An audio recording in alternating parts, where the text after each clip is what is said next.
Hello and welcome back to Restoration DIY, or if you're new, then it's good to have you here, and I hope you'll take the time to watch some of my other videos.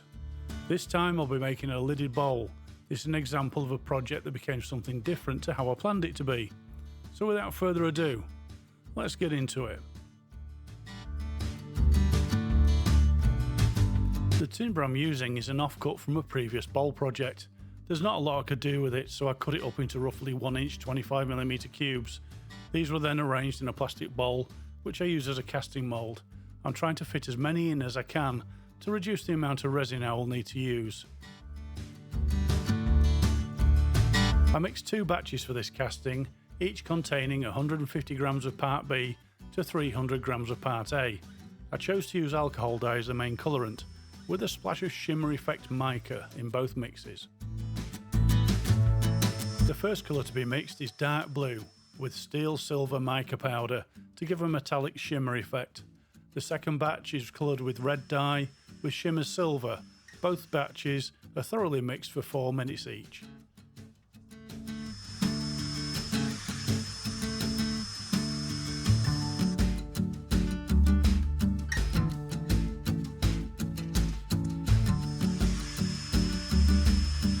Once both batches were mixed, I left them until they began to heat up, which signals they are beginning to cure. Then I added them to the casting mould, a bit at a time in different areas to try and keep the colours separated. Then the whole thing is placed in the pressure pot, the lid tightly screwed down, and the usual 50 to 55 psi added. This was then left overnight to cure.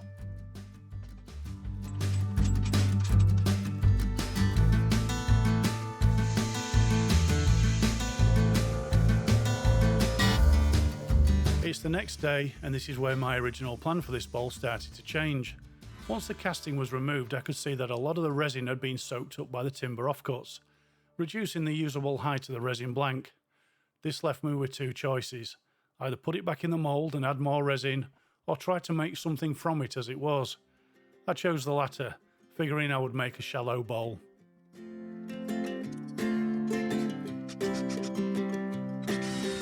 So after marking the centre and drilling a hole for the woodworm screw, I mounted it onto the lathe using a tailstock in the centre point of the base to get a better balance, and it's more secure with that in place.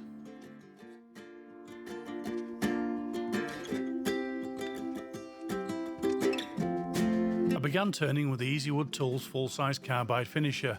The resin was nicely cured but still soft enough to be easy to work with. The first task was to get the bowl round and balanced. I was still unsure what to do with the top rim section. I figured I would see if I could create a dog tooth effect with the exposed timber cubes, but that idea quickly became impractical as one by one the cubes broke away, leaving big gaps.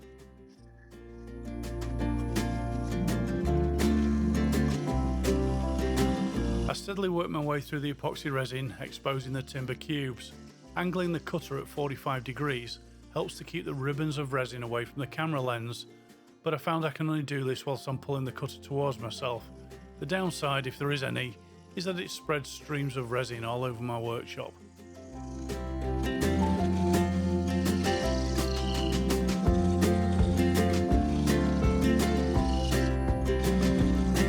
Switching between the carbide cutter and the large negative rate scraper, I soon got down to a point where the timber was showing through the resin.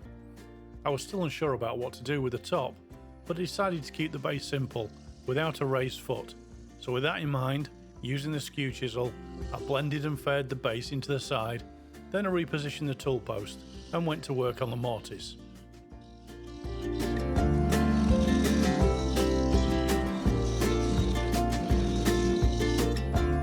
Using the carbide cutter, I created a slight dish in the base. Then I measured and marked out for the mortise.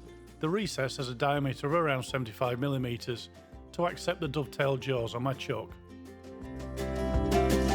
And with that marked out, I used the 1/4 inch parting tool to define the edge of the mortise.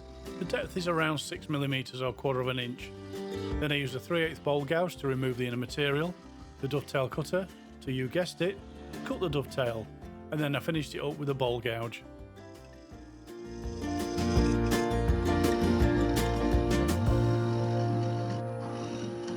I decided to remove all of the exposed timber around the rim, but this created something I hadn't expected. Whilst the resin had dropped around the edges of the casting, the centre part where I had placed a waste block still had lots of resin in it. So as I started to remove the waste material, a shape appeared, and I instantly knew what the bowl would look like.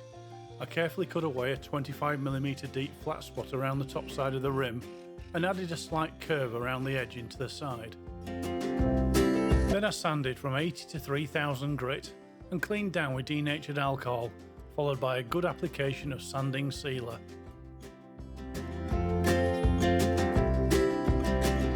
This was then denibbed with a non-abrasive Scotch pad. Yorkshire grit is up next, a single coat, cleaned away until no more is picking up on the paper towel.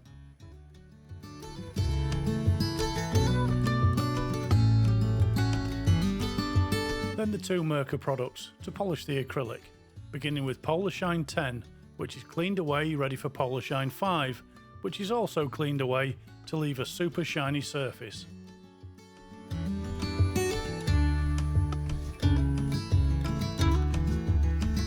And finally, Hampshire Sheen Gloss Finishing Wax, 2 coats, polished to leave a fully sealed surface.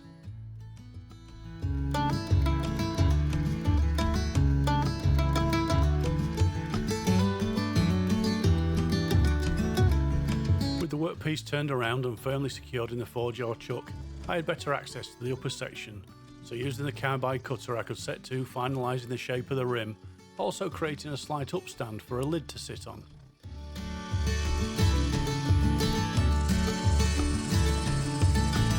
Once I was satisfied with the shape of the outer surface, I used a 3/8 bowl gouge to begin removing excess material on the top.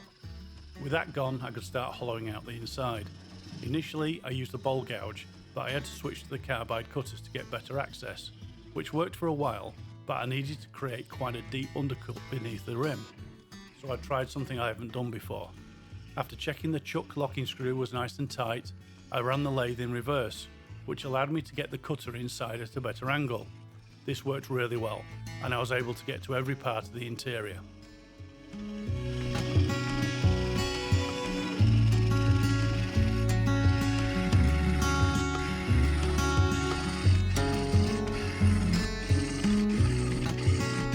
For hollowing out, I switched between the full-size and mid-size carbide cutters.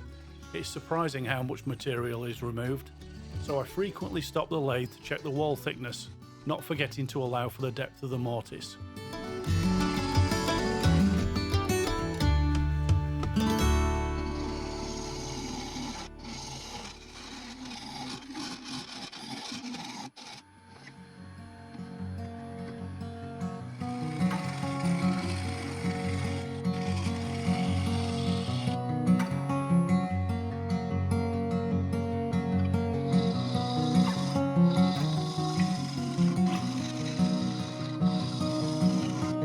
The lid upstand was the last bit to get to shape. I considered leaving it with the wood on top, but it wasn't a consistent thickness and a bit raggy on the underside, so off it came to leave a clean resin and offcuts finish. I also formed a recess for the lid to sit into and cleaned the opening up with a carbide cutter, after which I sanded from 80 to 3000 grit.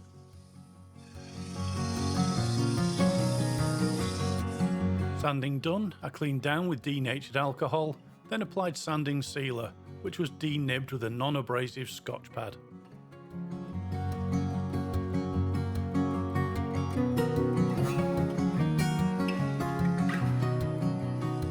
Yorkshire grit came next, just a single application, cleaned away with paper towel until no more residue is being picked up. Swiftly moving on to the Merkur products. Polar Shine 10, again just a single application, thoroughly cleaned away, followed by Polar Shine 5, all polished off with clean paper towel.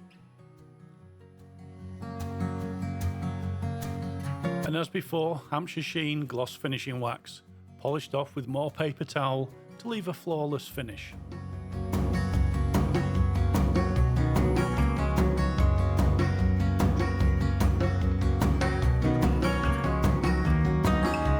Another first for me, making a lid.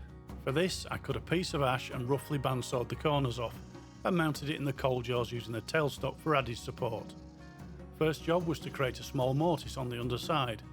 That done, I then cut the outer piece to fit in the lid recess in the bowl. This took a couple of goes, but once done, I sanded from 80 to 320 grit.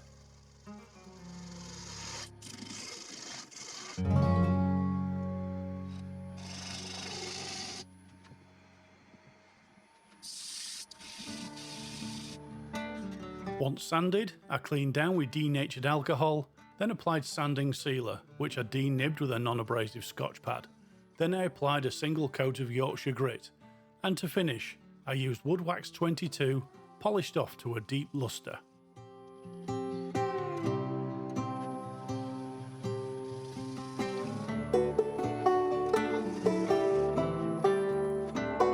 Moving on to the top of the lid, I used the mortise to remount it in my 4-jaw chuck, and using a 3/8 bowl gouge, first off I turned it down to the correct diameter, then I began forming a slight dome.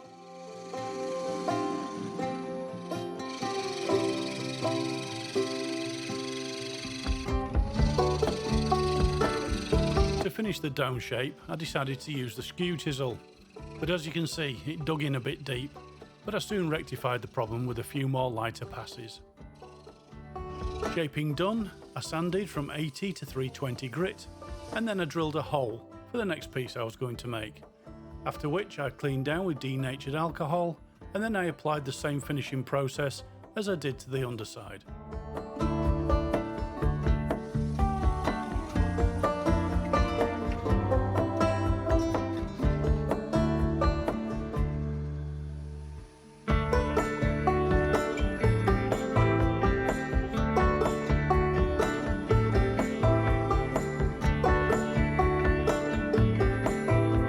Lid finished, I moved on to the last piece. Having searched the Oxford English Dictionary and many a thesaurus, there really is no other word for it. I'm going to make a small knob.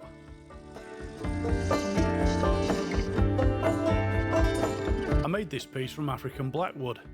I've never used it before, but I have to say it turns really well.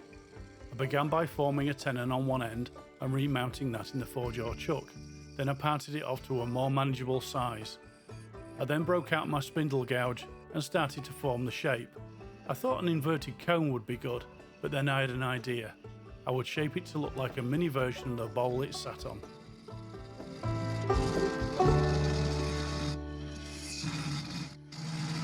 Using the spindle gouge, I turned away the excess material a little bit at a time. Proportion wise, I was aiming for something around 25mm wide.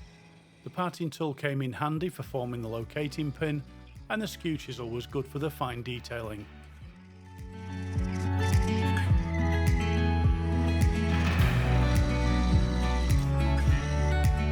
With the final shaping done, I sanded it down to a fine finish, and then using the parting tool, I turned the locating pin down to 8mm to match the hole I previously drilled in the lid. After a clean down with denatured alcohol, I applied sanding sealer, then Yorkshire grit, and finished it with Wood Wax 22.